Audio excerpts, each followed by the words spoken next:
عزیز طلبہ، السلام علیکم۔ 8ویں جماعت جنرل سائنس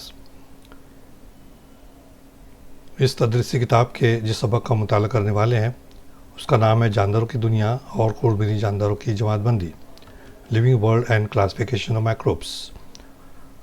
آج ہم اس سبق کے دوسرے حصے کا مطالعہ کریں گے۔ خوردبینی جاندار وہ جاندار جو بہت ہی چھوٹے، مہین یا باریک ہوتے ہیں، جنہیں ہم آنکھوں سے نہیں دیکھ سکتے۔ ایسے جانداروں کو دیکھنے کے لیے مائکروسکوپ یا خوردبین کی ضرورت پڑتی ہے۔ ایسے جانداروں کو ہم خوردبینی جاندار کہتے ہیں۔ خوردبینی جانداروں کی جماعت بندی، کلاسیفیکیشن آف مائکروبس۔ زمین پر موجود تمام جانداروں میں خوردبینی جانداروں کی تعداد سب سے زیادہ ہے۔ جانداروں کی طرز پر خوردبینی جانداروں کی بھی جماعت بندی کی جاتی ہے۔ خوردبینی جانداروں کو سب سے پہلے دو گروہ میں تقسیم کیا جاتا ہے: غیر واضح مرکز زبردار اور واضح مرکز زبردار۔ غیر واضح مرکز زبردار سے جو گروہ تیار ہوتا ہے وہ ہے بیکٹیریا۔ واضح مرکز زبردار سے 3 گروہ تیار کیے جاتے ہیں: ابتدائی جاندار یعنی پروٹوزوا، پھپھون اور کائی۔ اس طریقے سے خوردبینی جانداروں کو یہ 4 گروہ میں تقسیم کیا گیا۔ ویسے خوردبینی جانداروں کی کل تعداد 5 بتائی جاتی ہے یا مانی جاتی ہے۔ یہاں پر وائرس کا ذکر نہیں ہے، لیکن ہم اس سبق میں وائرس کے تعلق سے بھی پڑھیں گے۔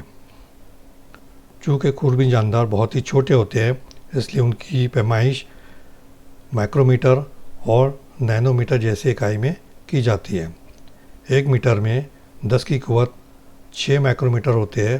اسی طریقے سے 1 میٹر میں 10 کی قوت 9 نینومیٹر ہوتے ہیں۔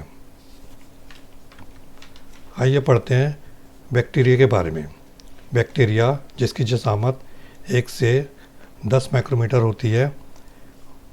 بیکٹیریا کی خصوصیات: نمبر 1، یہ ایک خلوی جاندار ہوتے ہیں، آزادہ زندگی گزارتے ہیں۔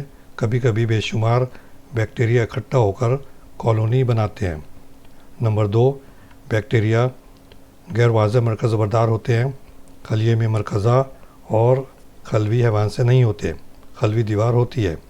نمبر 3، تولیدی عمل یعنی افزائش نسل کا جو عمل ہے اکثر تقسیم دوئی کے طریقے سے ہوتا ہے، یعنی ایک خلیے سے 2 خلیے تیار ہوتے ہیں۔ سازگار حالات میں بیکٹیریا تیز رفتار سے بڑھتے ہیں اور 20 منٹ میں وہ اپنی تعداد کو دگنا کر سکتے ہیں۔ یہاں پر کچھ بیکٹیریا کی قسمیں دی گئی ہیں۔ ابتدائی حیوان پروٹوزوا، جسامت تقریباً 200 مائکرومیٹر۔ ابتدائی حیوان کی جو خصوصیات ہے وہ: نمبر 1، مٹی، میٹھے پانی اور سمندری پانی میں پائے جاتے ہیں۔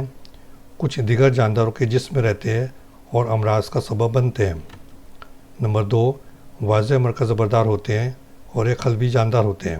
نمبر 3، پروٹوزوا کے جو جاندار ہوتے ہیں یعنی پروٹوزوا جو حیوانات ہے ان میں کافی تنوع پایا جاتا ہے۔ یہ تنوع ان کی خلوی ساخت میں ہوتا ہے، نقل و حرکت کے جو اعضاء ہوتے ہیں ان میں ہوتا ہے اور تغذیہ کے طریقے میں ہوتا ہے۔ نمبر 4، تولید یعنی افزائش نسل کا جو طریقہ ہے وہ تقسیم دوئی کے طریقے سے ہوتا ہے۔ مثالیں: امیبا، پیرامیشیم گندے پانی میں آزادانہ زندگی گزارتے ہیں، جبکہ اینٹ امیبا ہسٹولیکا سے جانداروں میں پیچس کا مرض ہوتا ہے۔ اسی طریقے سے پلازموڈیم وائویکس سے جانداروں میں ملیریا کا مرض ہوتا ہے۔ پھپھون فنجائے، جسامت تقریباً 10 مائکرومیٹر سے 100 مائکرومیٹر تک۔ پڑھتے ہیں پھپھون کی خصوصیات۔ نمبر 1، سڑے گلے مادوں، نباتات اور حیوانات کے مردہ اجسام کاربنی مادوں پر پائے جاتے ہیں۔ نمبر 2، واضح مرکز زبردار ہوتے ہیں یا خلوی ہوتے ہیں۔ پھپھون کی کچھ قسمیں آنکھوں سے نظر آتی ہیں۔ نمبر 3، گنخور ہوتے ہیں اور کاربنی مادوں سے اپنی غذا حاصل کرتے ہیں۔